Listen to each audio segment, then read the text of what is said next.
Hi ಸ್ನೇಹಿತರೆ, welcome back to my channel. Welcome to Poornima Manjegowdru vlogs. ಎಲ್ಲ ಹೇಗಿದ್ದೀರಾ? ಚೆನ್ನಾಗಿದ್ದೀರಾ ಅಂತ ಭಾವಿಸ್ತಾ ವಿಡಿಯೋ ಶುರು ಮಾಡೋಣ ಸ್ನೇಹಿತರೆ. ಬನ್ನಿ, ನಮ್ಮನೆ ಒಬ್ಬಟ್ಟು ಮಾಡೋ ವಿಧಾನ ತೋರಿಸ್ತೀನಿ.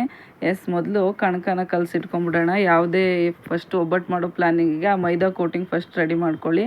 ನಾನು ಒಂದು ಪಾತ್ರೆಗೆ 1 ಕಪ್ಪಲ್ಲಿ ಮೈದಾ ಹಾಗೂ 1 ಕಪ್ಪಲ್ಲಿ ಚಿರೋಟಿ ರವೆ, ಜಾಸ್ತಿ ಚಿರೋಟಿ ರವೆನೇ ತೊಗೊಂಡಿದ್ದೀನಿ. 1 ಚಿಟಿಕೆ ಅರಿಶಿನ, 1 ಚಿಟಿಕೆ ಉಪ್ಪನ್ನು ಹಾಕಿ ಕಲಿಸ್ಕೊತಾ ಇದ್ದೀನಿ ಸ್ನೇಹಿತರೆ.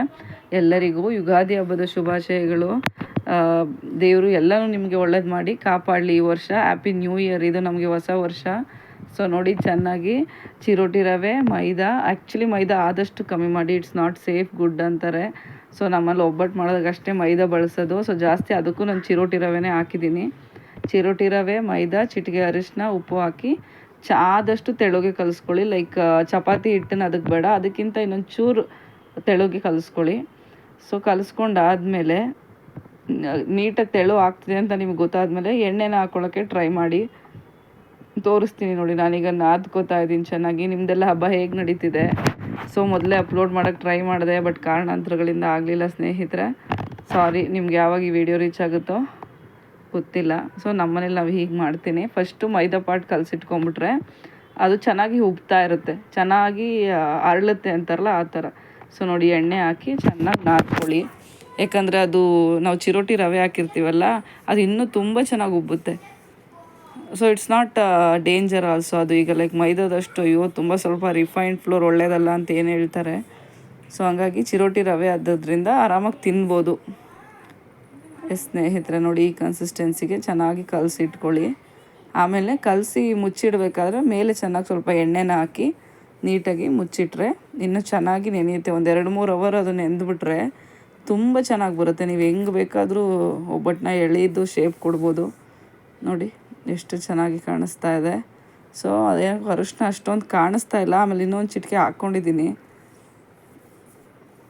ನೋಡಿ, ಚೆನ್ನಾಗಿ ಕಲಿಸ್ಕೊಳ್ಳಿ, ಚೆನ್ನಾಗಿ ನಾದ್ಕೊಳ್ಳಿ. ನಿಮ್ಮಲ್ಲೆಲ್ಲ ಹೇಗೆ ಮಾಡ್ತೀರಾ? ಇದು ಆ್ಯಕ್ಚುಲಿ ಬೇಳೆ ಒಬ್ಬಟ್ಟು. ಸೊ ಬೇಳೆ ಒಬ್ಬಟ್ಟಾಗಲಿ ಇದ್ರ ಒಬ್ಬಟ್ಟಾಗಲಿ ಫಸ್ಟು ಮೈದಾ ಪಾರ್ಟ್ನ ರೆಡಿ ಮಾಡಿ, ಕಣಕನ ರೆಡಿ ಮಾಡಿ ಇಟ್ಕೊಂಬಿಡಿ. ಸೊ ನಮ್ಮನೆ ಬೇಳೆ ಒಬ್ಬಟ್ಟು ತುಂಬ ಇಷ್ಟಪಡ್ತಾರೆ. ಅಮ್ಮಗಂತೂ ಸಿಕ್ಕಾಬಟ್ಟೆ ಇಷ್ಟ ಒಬ್ಬಟ್ಟು.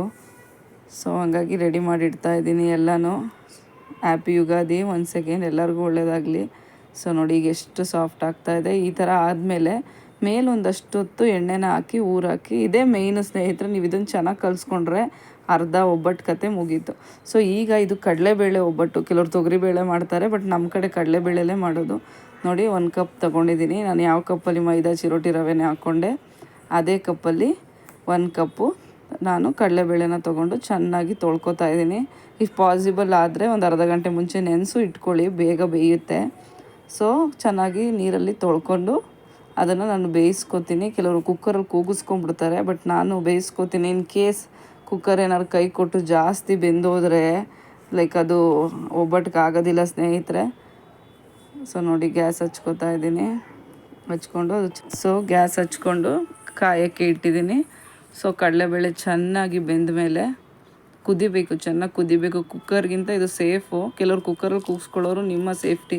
ನಮ್ಮಲ್ಲಿರೋ ಕುಕ್ಕರು ಅದು 1 ವಿಷಲ್ ಕೂಗೋಷ್ಟೊತ್ತಿಗೆ ಚೆನ್ನಾಗಿ ಬೆಂದು, ಲೈಕ್ ನಾವು ಸಾಂಬಾರಿಗೆಲ್ಲ ಕೂಗಿಸ್ಕೊತೀವಲ್ಲ ಬೇಳೆನ, ಆ ಥರ ಆಗೋಗುತ್ತೆ.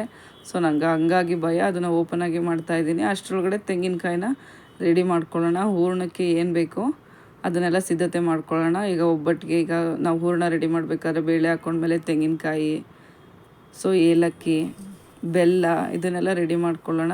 ಸೊ ನಾನು ತೋರಿಸ್ತಾ ಇದ್ದೀನಿ 1 ಕಪ್ಪಷ್ಟು ನಾನು ಯಾವ ಕಪ್ಪಲ್ಲಿ ಚಿರೋಟಿ ರವೆ, ಯಾವ ಕಪ್ಪಲ್ಲಿ ಕಡಲೆಬೇಳೆ ಎಲ್ಲ ಹಾಕ್ತೆ, ಅದೇ ಕಪ್ಪಲ್ಲಿ ತೆಂಗಿನಕಾಯಿ ತುರಿ ತೊಗೊಂಡಿದ್ದೀನಿ.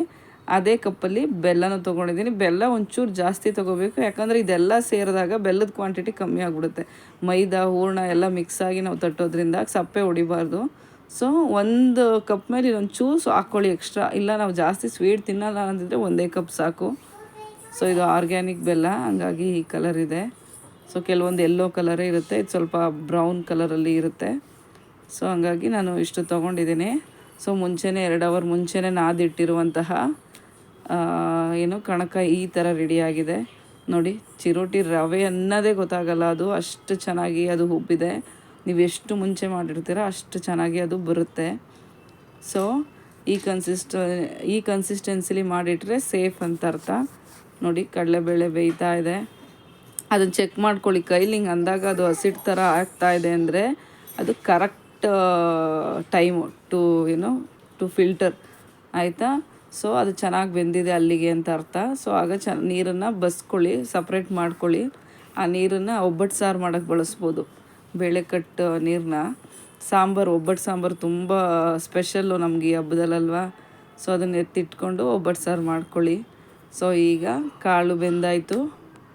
ಸೊ ಈಗ ಅದನ್ನೆಲ್ಲ ಹೇಗೆ ಯಾವ ಥರ ಪ್ರಿಪ್ರೇಷನ್ ಹೂರಣ ಮಾಡ್ಕೊಳ್ಳೋದು ನಮ್ಮ ಮನೇಲಿ ನಾನು ಅಂದರೆ, ನೋಡಿ ಅದನ್ನು ಹಾಕಿ ಬೆಲ್ಲನ ಒಂದು ಪಾತ್ರೆಗೆ ಹಾಕಿ ಚೆನ್ನಾಗಿ ಗಟ್ಟಿ ತಳ ಇರುವಂತಹ ಪಾತ್ರೆಗೆ ಹಾಕಿ 1-2 ಕಾಳು ನೀರನ್ನು ಚುಮುಕ್ಸಿ ಬೆಲ್ಲನ ಕರಗ್ಸೋಕ್ಕೆ ಶುರು ಮಾಡ್ತಾಯಿದ್ದೀನಿ.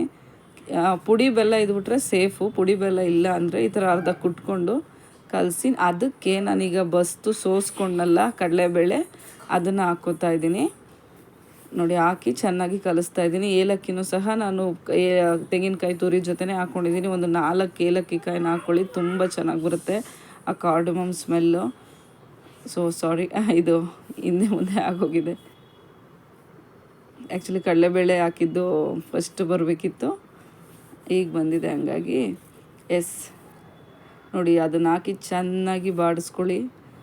ಅಂದರೆ ಹೂರಣ ಎಷ್ಟು ದಿನ ಇಟ್ಟರು ಕೆಡಲ್ಲ ಅಂತ. ಅದು ಬೆಂದಮೇಲೆ ಅದನ್ನು ಹೂರಣ ಎಲ್ಲ ಚೆನ್ನಾಗಾದಮೇಲೆ ಆರಿಸ್ಕೋಬೇಕು. ಆರಿಸ್ಕೊಂಡಾದ್ಮೇಲೆ ನೀವು ಮಿಕ್ಸಿಗೆ ಹಾಕಬೇಕು, ಡೈರೆಕ್ಟ್ ಹಾಕಬೇಡಿ ಸ್ನೇಹಿತರೆ.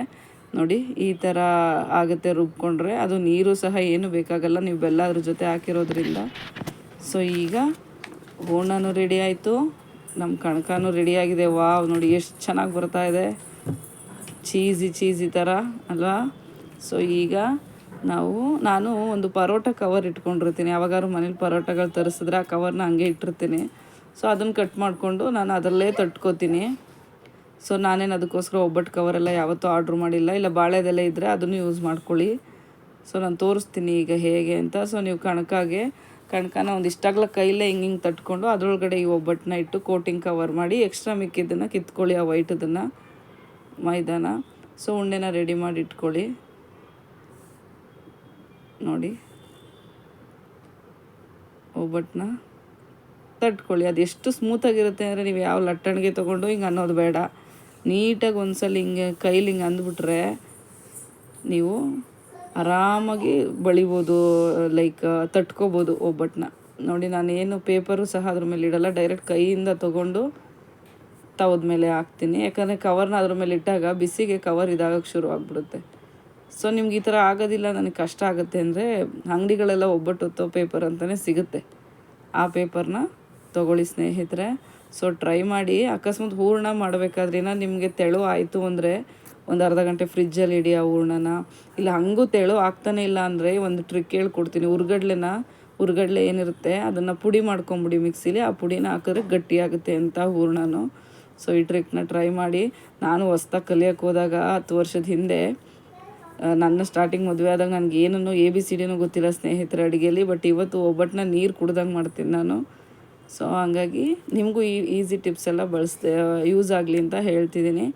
ಸೊ ಚೆನ್ನಾಗಿ ಆ ಪೇಪರಲ್ಲಿ ತಟ್ಕೊಂಡು ನೀವು ತವದ ಮೇಲೆ ಹಾಕಿ ಎಣ್ಣೆನ ಹಾಕಿ ಬೇಯಿಸ್ಕೊಳ್ಳಿ. ಮಾಮೂಲಿ ಎಲ್ಲರಿಗೂ ಗೊತ್ತಿರುತ್ತೆ, ಚಪಾತಿನ ಯಾವ ಥರ ನೀವು ಬೇಯಿಸ್ತೀರ ಅದೇ ಥರ ಸ್ವಲ್ಪ ಎಣ್ಣೆ ಕ್ವಾಂಟಿಟಿ ಹಾಕಿ ತಾವು ಕಂಟ್ಕೋಬಾರ್ದು ಅಂತ ಹೇಳಿ.